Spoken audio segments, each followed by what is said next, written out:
अभी हम मौजूद हैं दिल्ली के सबसे बड़ी स्लम एरिया के अंदर, जो कि दया बस्ती के नाम से जाना जाता है। तो यहाँ के लोगों से अभी हम पूछेंगे, कुछ जानकारी लेंगे यहाँ की। नाम बताइए आंटी जी अपना। मेरा नाम चिंता है। तो यहाँ पे क्या क्या समस्याएं हैं जिनको आप फेस कर रहे हो इस वक्त? जो सबसे पहली बात तो नाली ढंग की साफ नहीं होती। हाँ, हमारे वहाँ देखो सारा पानी इकट्ठा पड़ा है। और क्या क्या समस्याओं का सामना पानी करना? की भी समस्या है, पानी साफ नहीं आता। आता है पानी लेकिन साफ नहीं आता। अच्छा, आंटी के मुताबिक यहाँ पे बिल्कुल पानी साफ़ नहीं आ रहा है। और यहाँ के जो मतलब इलेक्शन के टाइम पे नेता आते हैं वो वादे करते हैं, क्या वो पूरे करते हैं? अरे क्या करते, कोई वादा नहीं पूरा है।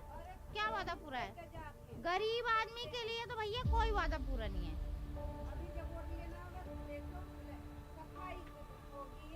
वोट के टाइम पर यहाँ पर सारे नेता आ जाते हैं और इनका कहना है कि यहाँ पर कुछ काम नहीं हो रहा है। और आप क्या कहना चाहेंगे भैया? भैया हम तो यही कहना चाहेंगे, समस्या बहुत ज़्यादा व्यवस्थित यूपी में है। यहाँ सबसे ज़्यादा सफाई नहीं है, पानी की दिक्कत है, थोड़ा कल्चर में यहाँ ज़्यादा दारू वगैरह बिकता है। दारू वगैरह भी यहाँ पे खुलेआम बिक रहा है, कोई रोक टोक नहीं है यहाँ पे किसी चीज़ की? किसी चीज़ में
जैसा कि आपको पता है कि हम मौजूद हैं दया बस्ती के अंदर, तो यहाँ पर हमें एक डॉक्टर साहब की दुकान पर बैठे हुए हैं, तो इनसे जानते हैं इनकी राय, क्या कहना है इनका इस बारे में।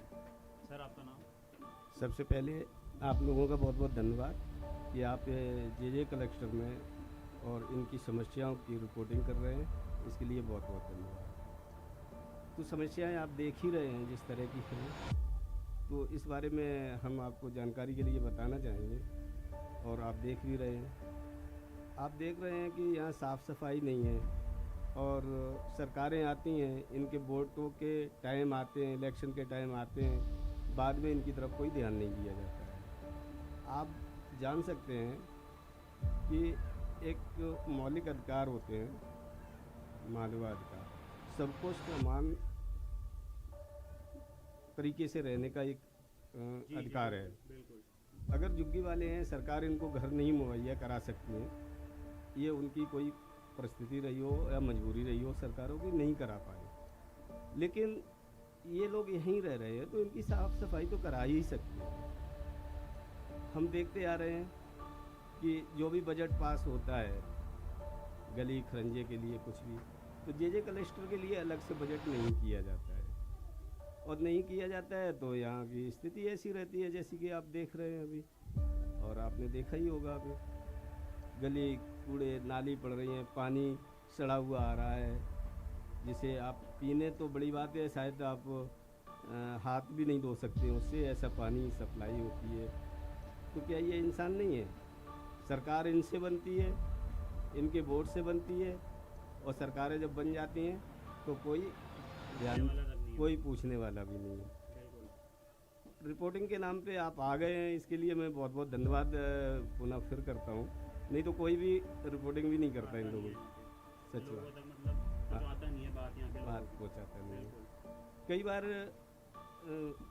पार्टियां की मीटिंगें होती हैं अलग अलग पार्टियों की, तो मैं ये बात रख भी देता हूँ कि भाई इनके लिए अगर वोट लेते हो तो इनके लिए कुछ सुविधा करो, इनके लिए अलग से बजट करो, ये नालियाँ थोड़ी चौड़ी कर दी जाएं, खरंजे सही कर दिए जाएं, तो शायद ये भी अपने सम्मान से जी सकते हैं। घर छोटा है या उनकी झुग्गी बड़ी है छोटी है, जैसे भी रह रहे हैं, तो मैं सरकार से ये पुनः निवेदन करूँगा कि दिल्ली में जितनी झुग्गी झोपड़ी क्लस्टर है उनकी तरफ ध्यान दिया जाए।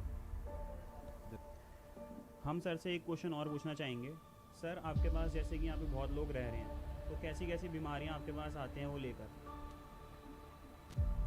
स्वास्थ्य समस्या यहाँ की, या मैं दिल्ली की भी कह सकते हैं, मोहल्ला क्लिनिक हैं, ये हैं वो हैं, बहुत सारे वादे किए जाते हैं कि स्वास्थ्य व्यवस्था बहुत अच्छी कर दीजिए अमुक सरकार ने, उन्होंने, लेकिन मैं आपसे कहना चाहूँगा कि हमारे जैसे छोटे डॉक्टर, आरएमपी डॉक्टर जिनको कहते हैं, 40,000 से ज़्यादा हैं दिल्ली के अंदर। अगर इनको सरकारी स्वास्थ्य सेवा सही मिले हॉस्पिटल में, डिस्पेंसरीज में, तो मेरे ख्याल से हमारे पास नहीं आए ये लोग, सच बात। सही बात है। और इनको वहाँ परेशानी होती है, दवाइयाँ मुहैया नहीं, उनकी कोई सुविधा सुनाई नहीं होती है, तब ये हमारे जैसे छोटे डॉक्टरों से आते हैं, हम कम पैसे में इनकी गरीबों की सेवा करते हैं। और अगर सरकार ये वादा करती है कि स्वास्थ्य व्यवस्था बहुत अच्छी की है, तो मेरे ख्याल से हम लोगों के पास वो नहीं आया करें। अगर कोई क्रोनिक बीमारी है या बड़ी बीमारी है तो हम उनसे कहते हैं हॉस्पिटल चले जाओ, सरकारी में फ्री इलाज होगा, आप चले जाओ। अच्छा, आप प्रिस्क्रिप्शन दे रहे हैं? हाँ, उनको एडवाइस करता हूँ। ठीक है। तो वो लोग ऐसे डरते सरकारी के लिए, पता नहीं वहाँ पे फांसी लग जाएगी, क्या हो जाएगा, वहाँ नहीं जाएंगे, वहाँ कोई सुनता नहीं है, आप ही करो। कई बार होता है कि क्रोनिक बीमारी है वो यहाँ नहीं हो पाती है, हॉस्पिटलाइज की ज़रूरत है, और ये गरीब लोग प्राइवेट हॉस्पिटल अफोर्ड नहीं करते, बिल्कुल सही बात है। और गवर्नमेंट में जाने को डरते हैं कि वहाँ लंबी लाइन लगी होती है, और पता चलता है कि जब तक मेरा नंबर आया था डॉक्टर साहब का ड्यूटी ख़त्म हो गई, वो चले गए।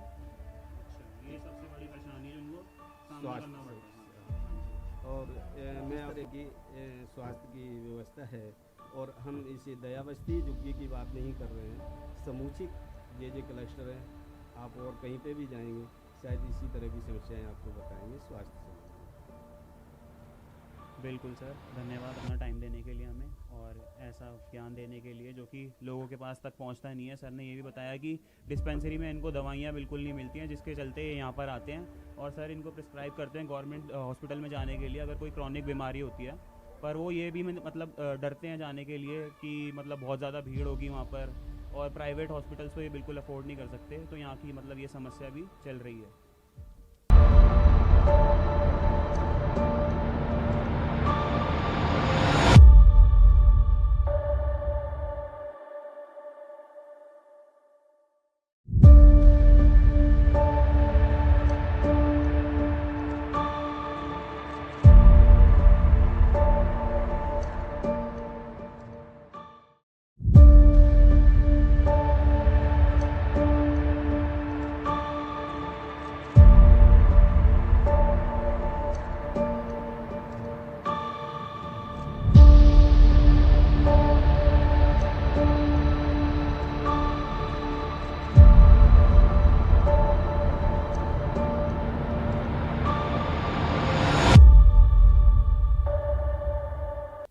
जैसा कि अभी हम मौजूद हैं यहाँ पर बस्ती में, तो यहाँ के लोगों से जानते हैं यहाँ क्या क्या समस्याएं ये फेस कर रहे हैं और किन मुश्किलों का इनको सामना करना पड़ रहा है। तो आंटी आप बताइए क्या क्या अरे भैया हम क्या बताएं, हम लोग बताओ ना। क्या बताएं, यहाँ का बहुत हालत ख़राब है। जब बारिश भी नहीं होता, सुबह सुबह पानी यहाँ 10 बजे तक पूरा खचा रहता है। इनका कहना ये है कि यहाँ पे पूरा पानी भर जाता है और लोगों के निकलने का रास्ता तक नहीं होता यहाँ पे। जैसे कि इलेक्शन का टाइम है, यहाँ पे सारे आते हैं इलेक्शन के लिए वोट मांगने के लिए अपने, मांगने के लिए आते हैं, लेकिन कोई करने वाला नहीं आता है। मतलब जैसे कि यहाँ पे इलेक्शन के टाइम पे सारे नेता आ जाते हैं, अपना वोट मांगते हैं, मगर बाद में जीतने के बाद वो इनके लिए कुछ भी नहीं करते। झूठे वादे मतलब करते हैं वो आपसे, आपको बोलते हैं यहाँ पे हम काम करवाएंगे, मगर ऐसा कोई काम होता नहीं है, पानी भर जाता है। हालत बहुत खराब है, बहुत खराब है। हम तो यहाँ का आदमी नहीं है, बंगाल का आदमी है, हम देखा है। ये देखो इसे सब आदमी का परेशान हो जाता है। बहुत टाइम कर वोट लेने का फायदा लेना है, लेकिन ये जो काम करना है ये मोहल्ला में कोई जुग्गी में नहीं, सरकार का ध्यान नहीं है। तो जैसा कि अभी ये बता रहे हैं कि ये यहाँ पर रहते भी नहीं हैं, फिर भी इनको यहाँ पे सामान वगैरह बेचने आते हैं, तो ये अपनी समस्याएं बता रहे हैं हमें कि यहाँ पे ये समस्याएं हैं। और बाकी हम आगे चलते हैं और आपको दिखाते हैं क्या क्या यहाँ पे रहता है और बाकी देखते हैं हम। लेट्रिन का परेशान है। अपना नाम बताइए सबसे पहले। मेरा नाम बबीता है। अच्छा, तो आप अभी कौन सी क्लास में पढ़ रहे हैं? मैं अभी 10th क्लास में पढ़ रही हूँ। तो आप अभी कौन से स्कूल में हैं? क्या सरकार आपको शिक्षा के लिए सामान देती है, जैसे ज़रूरी सामान जैसे पेन किताबों के लिए पैसा मिलता है आपको? नहीं, पहले आता था, अब जब से कोरोना चला उसके बाद से नहीं आया। अच्छा, तो इन्होंने बताया है कि पहले इनको पैसे मिलते थे, मगर जब से कोरोना काल चालू हुआ है उसके बाद से बिल्कुल पैसे मिलना बंद हो गए।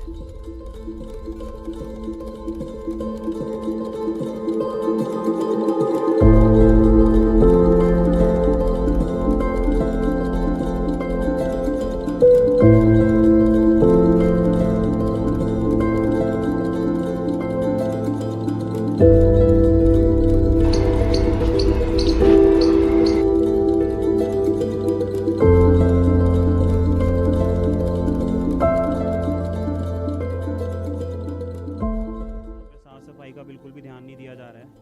नालियाँ पूरी यहीं पे ऐसे बह रही हैं जैसे पता नहीं क्या और कितने सालों से साफ़ नहीं हुई हुई हो। और बच्चे यहाँ पर खेलते हुए दिखा रहे हैं हम आपको, यहाँ मतलब बैट बॉल खेल रहे हैं बच्चे। चलो इनसे पूछते हैं कोई क्वेश्चंस। भाई क्या नाम है आपका? स्कूल जाते हो? कौन सी क्लास में? 7th में। अच्छा, आपका क्या नाम है? रितेश। कौन सी क्लास में? आदित्य नाम है। कौन सी क्लास में? 4th में। 4th में।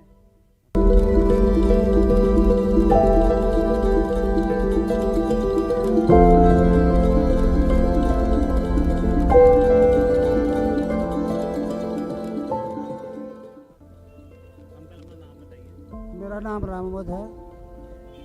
तो जैसा कि आपकी यहाँ पर दुकान है, तो आपको किन किन समस्याओं का सामना करना पड़ता है यहाँ पर? सर, यहाँ सामना गंदगी की सबसे बड़ी समस्या है, पानी की समस्याएं हैं। पानी साफ आता नहीं, पानी गंदा आता है। और नालियाँ यहाँ एकदम गंदी पड़ी हैं, ख़राब पड़ी हुई हैं। न अंदर जाकर देखो, आप खुद ही पता लग जाएगा कि क्या पोजीशन है यहाँ की। तो मतलब सरकार यहाँ पर काम अपने मुताबिक कर नहीं रही है, जैसा कि यहाँ के लोग बता रहे हैं। आंटी आपका क्या कहना है इस पर? अरे भैया कुछ काम ही नहीं हो रहा है, देख रहे हो अभी अंदर जाओगे नकरा नहीं दे जाएगा। हम लोग क्या करें, अब कार नहीं है। आपको बहुत ज़्यादा मुसीबतों का सामना करना पड़ता है। थोड़ी थोड़ी हम लोग गंदगी का सामना बहुत करना पड़ा। अच्छा, जैसे कि अंकल बता रहे हैं यहाँ पे बहुत ज़्यादा गंदगी है, साफ़ सफाई का बिल्कुल ध्यान नहीं दे रहे हैं यहाँ पे। बस वही है। कभी कल वो आज के कूड़ा वाले थोड़ा मांग ले जाते हैं, बस इसके बाद में कोई साफ सफाई नहीं।